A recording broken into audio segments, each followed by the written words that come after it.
আমার প্রাণপ্রিয় বাবা পৃথিবীর বাদশাহ সুলতান সুলেমান খান, পৃথিবীতে আমি যার অস্তিত্বের অংশীদার শ্রদ্ধেয় বাবা, বেয়াজিদের জীবন আপনি কেড়ে নিতে পারবেন? প্রাণপ্রিয় বাবা, আমি নির্দোষ। আমার আল্লাহ জানেন, পৃথিবীর শাসনকর্তা আমার মহান বাবা। হে আমার ভুল পথে চলা পথভ্রষ্ট বিদ্রোহী সন্তান, সব সময় আমার আদেশ অমান্যকারী অবাধ্য সন্তান, আমি তোমার জীবন কেড়ে নেব না হে বেয়াজিদ খান। যদি অপরাধ স্বীকার করে স্বীয় কৃতকর্মের জন্য তওবা করো। আমি নির্বোধ, কখনো কোনো কিছুর পরোয়া করিনি, কিন্তু আপনি সন্তানকে ভুল বুঝবেন তা আশা করিনি। অনেক অস্ত্র ছড়িয়েছি, এই বিদ্রোহের কলঙ্ক থেকে আমাকে মুক্তি দিন।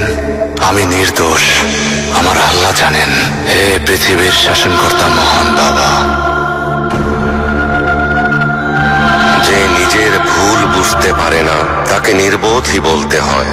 পথভ্রষ্ট আদেশ অমান্যকারী নিজের কৃতকর্মের শাস্তি পায়। নিজ ভূখণ্ড থেকে পালিয়ে কেবল অশ্রু ঝরালেই সব ক্ষান্ত হবে না।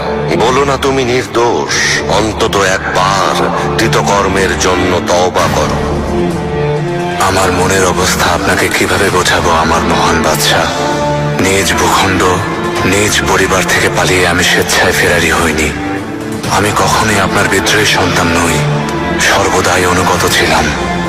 আমি নির্দোষ, আমার আল্লাহ জানেন। হে পৃথিবীর শাসনকর্তা আমার মহান বাবা। স্বীয় ভুলের জন্য অনুতাপকারীকে আল্লাহ পছন্দ করেন। এভাবেই তিনি পথভ্রষ্ট বান্দাকে ক্ষমা করেন। অস্বীকারীরা যতই দম্ভ দেখাক, সব অপরাধের কথা মহান আল্লাহ জানেন। আর বলো না তুমি নির্দোষ, অন্তত একবার কৃতকর্মের জন্য তওবা করো।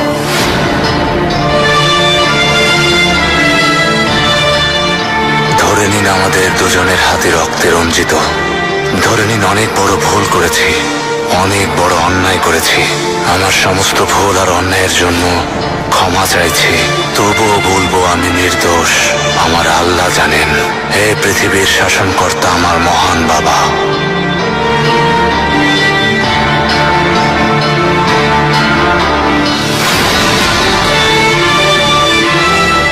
ধরে নিলাম আমাদের দুজনার হাতই রক্তে রঞ্জিত। তবে কি তুমি প্রায়শ্চিত্ত স্বরূপ কাফফারা আদায় করতে প্রস্তুত? হে আমার বেয়াজিদ, আমি তোমাকে ক্ষমা করে দেব। নিজেকে নির্দোষ দাবি করো না, একবার অন্তত নিজের কৃতকর্মের জন্য তওবা করো।